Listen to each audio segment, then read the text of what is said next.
Bonjour à tous, dans cette vidéo tutoriel, nous allons voir ensemble les bases d'Excel sur Excel 2016.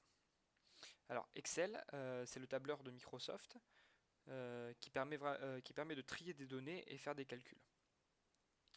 Donc dans cette vidéo, j'ai concocté un petit tableau avec des prénoms, imaginons ce sont des lycéens, une classe de lycée, des matières et des notes. Donc on va s'amuser à faire quelques petites choses, à calculer une moyenne, une somme, le nombre de cases non vides, faire un graphique, trier des données, faire de la mise en forme conditionnelle. Donc voilà pour les bases d'Excel, ce qu'il est important de savoir faire. Donc première chose, on va voir comment on écrit une formule. Donc une formule, c'est ce qui va permettre d'interagir entre les cellules et de faire des calculs. Donc pour commencer une cellule, il faut mettre un égal. Égal, c'est vraiment ce qui distingue la formule d'une case que vous avez remplie vous-même. Ensuite, vous tapez la première lettre, donc là ça vous met une sélection de formules. Voilà, il y en a vraiment beaucoup. Donc là, par exemple, pour calculer le nombre de cases non vides, on va prendre nbval. Donc nbval détermine le nombre de cellules d'une page qui ne sont pas vides. Donc là, par exemple, si on veut calculer le nombre d'élèves dans la classe, on utilise cette formule. Donc là, l'intérêt c'est pas très intéressant de faire ça parce qu'on n'a que 9 élèves, mais imaginons on avait 250, ça peut être intéressant. nbval, je sélectionne ma plage de cellules, je ferme la parenthèse et je clique sur OK. Donc là, ça m'a calculé qu'il y avait bien 9 élèves dans la classe.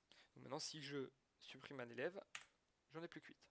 Donc voilà. Donc en plus, l'avantage des formules, c'est que ça change au fur et à mesure que votre tableau évolue. Donc voilà pour calculer, pour faire une formule et la formule nbval. Donc nbval, il y a des dérivés comme nb qui permettent de calculer que seulement si c'est des nombres. Donc voilà. Donc maintenant, on va calculer la moyenne de Pierre. Donc pour calculer la moyenne de Pierre, pour calculer une moyenne, il suffit de faire la somme des matières divisé par le nombre de matières. Donc là, on va dire qu'il n'y a pas de coefficient. Donc, les notes de Pierre, on fait égale somme, donc la formule somme. On ouvre la parenthèse. On sélectionne les notes de Pierre. Donc, il a 53 points au total. Et après, on divise par le nombre de matières qu'il y a. Donc, il y a 5 matières. Alors, on aurait pu aussi faire diviser par NB le nombre de matières. Donc là, ça me calcule la moyenne. Donc on peut faire plusieurs formules dans le même calcul. Donc là, on peut aussi faire diviser par 5, et ça me fait 10,6 de moyenne. Donc ça, c'était pour vous montrer qu'on pouvait faire plusieurs formules dans la même formule, et comment faire une somme, mais il y a une formule qui permet de calculer directement la moyenne. C'est égal moyenne. Égal moyenne.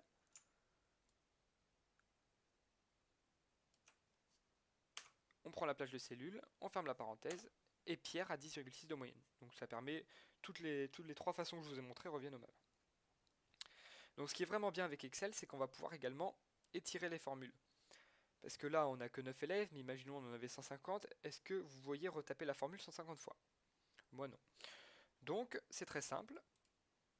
Quand vous sélectionnez une cellule sur Excel, vous avez un petit carré en bas à droite qui vous suffit de tirer comme ceci, et là la formule va se dupliquer.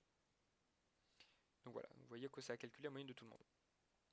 Donc en fait, ce qu'on peut remarquer, c'est que quand on tire la formule, c'est 4G4, c'est 5G5, à chaque fois on a la plage de notes. Donc voilà comment étirer une formule.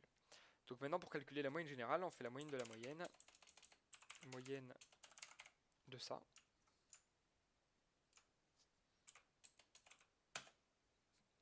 Et on a 12,14 de moyenne générale. Donc voilà comment calculer une moyenne. Ensuite, ce qui est sympa de faire aussi, c'est de mettre toutes les notes en dessous de la moyenne d'une couleur, pour que ce soit vraiment très visuel.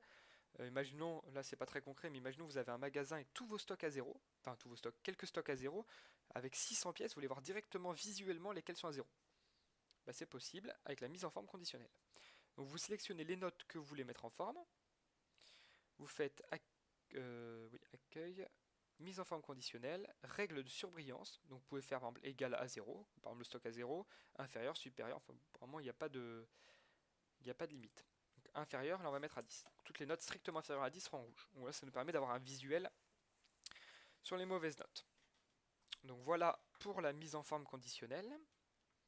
Donc après, libre à vous de faire, donc c'est vraiment que des exemples que je vous montre, hein. Donc les formules, si vous en avez besoin, sachez que tout est possible. Donc il suffit de regarder sur internet. Mais après nous verrons dans d'autres vidéos d'autres formules, des formules à condition, comment utiliser les formules à condition parce que c'est pas évident.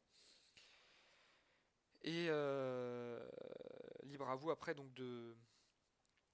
C'est en fonction de ce que vous voulez faire, hein, la mise en forme conditionnelle. Par exemple, vous mettez texte qui contient, imaginons vous avez une liste d'hommes et de femmes, vous voulez mettre que les hommes et vous mettez texte qui contient le mot homme, comme ça vous met tous les prénoms hommes en rouge par exemple. Donc ça c'est possible aussi. Donc voilà, donc maintenant on va voir comment faire un graphique, parce que rien que de plus visuel qu'un graphique. Donc on va faire un graphique, pour cela on va devoir sélectionner deux données, les prénoms pour que ce soit écrit en bas du graphique, pour qu'on sache à qui appartient la moyenne, et la moyenne. Bon, pour sélectionner deux données éloignées d'un tableau, il faut utiliser la touche CTRL, CTRL de votre clavier. On sélectionne les prénoms, on sélectionne ensuite les moyennes correspondantes aux prénoms, on fait insérer, et ça m'a fait un petit souci, c'est parce que j'avais sélectionné, je vais cliquer, hop, insérer graphique, hop, et donc là, on a un diagramme à bâton avec les prénoms et les moyennes. Donc comme ça on voit que Paul est largement devant et Luc est dernier. Comme ça c'est assez visuel. Après il y a plein de types de graphiques. Vous avez des graphiques, des points, des camemberts, des graphiques à courbe. Il y a vraiment de tout, hein.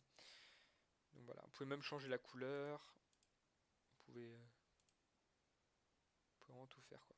Couleur par exemple. Donc tout est paramétrable sur Excel. Après vous pouvez changer le titre ici. Voilà. Donc maintenant le graphique c'est ok, mais j'aimerais moi que ce soit trié du plus mauvais au plus bon, de la plus mauvaise moyenne à la meilleure. Donc c'est possible de trier un tableau. Donc ça il y a beaucoup de gens, même ceux qui connaissent bien, qui ne connaissent pas cette fonction pourtant qui est vraiment très pratique, hein. C'est le filtre de données. Donc il vous suffit de sélectionner l'entête du tableau, de votre tableau, de faire données, filtrer, et là vous voyez qu'il y a des petites flèches qui sont apparues à côté de chaque matière, de chaque en-tête de tableau. Donc maintenant, pour trier le tableau, vous cliquez là, et là donc il y a un tas de possibilités qui s'offrent à vous, notamment le tri du plus petit au plus grand. Et donc là, quand je trie, ça m'a trié les prénoms dans l'ordre, et ça m'a mis aussi sur le graphique dans l'ordre. Donc comme ça permet vraiment une visu. Alors là, il y a un petit problème avec le 5. Pourquoi?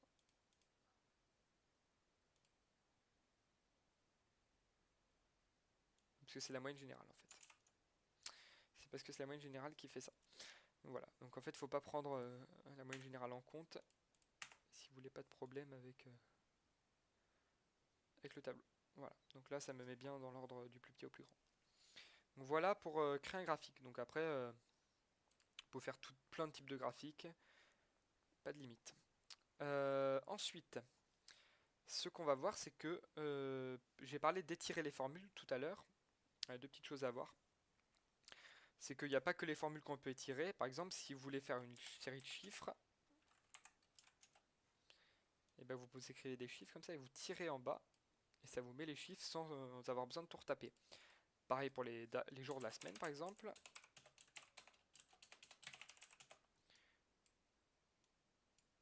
Ça m'écrit jour de la semaine. Les dates.